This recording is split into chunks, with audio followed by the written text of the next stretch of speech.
Excuse me ate, pili ka. Pag nakuha mo yung 20, sa'yo na. Pag nakuha mo naman yung 500 at nagawa mo yung utos, sa'yo na. So sige, pili ka. Ayan. Sige, basahin mo yung nakasulat dyan. Pumunta sa lalaki at tanungin, Kuya, ilang inches yan? So yun ate, pupunta ka lang sa lalaki, tapos tatanungin mo lang, Kuya, ilang inches yan? Yung paa niya. Kasi susukat mo kasi ito sa kanya. Deal or no deal? Pwede pag-isipan ko muna. Oh, sige. Okay, deal po. Deal?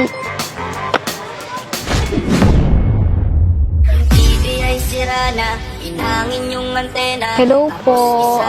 Kuya, pwede kayo po dito? Hello po.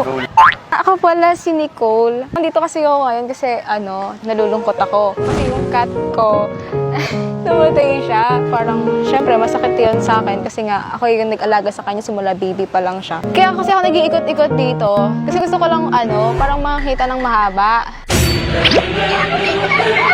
Like, ilang inches siya? Mga siguro, pag malungkot, 3 inch. Yummy hotdog may tame! 3 inches? Grabe, sobrang maliit. Ganito, ay no, ganito, 1 inch, 2 inch, 3 inch, mga Ayaw. pagdalo. Ang liit. So, sobrang maliit. Hindi siya mahaba. Pero nakita ko kasi kanina sa malayo, para siyang mahaba eh. Try mo nga po kuya tumayo. Ikot ka, ikot. 360. Skit size yun, no?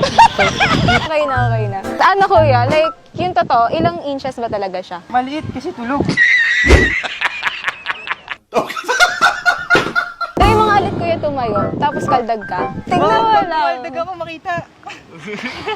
Go.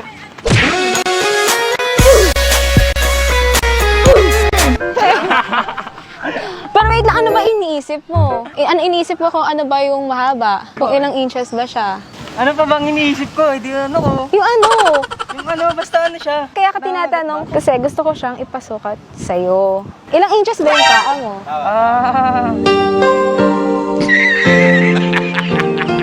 Ano ba kasing iniisip mo? Gusto ko lang naman po malaman kung kasya ba tong sapatos sa paa mo. Sukat. Isip ko kanina.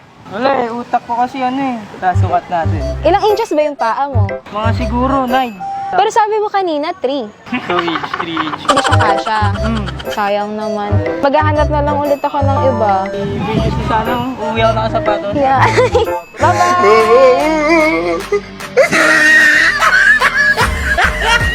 At dahil nagawa na yata yung utos, nanalo na agad siya ng 500. Sabi mo dun sa, maliit ba talaga or ano? Cute size.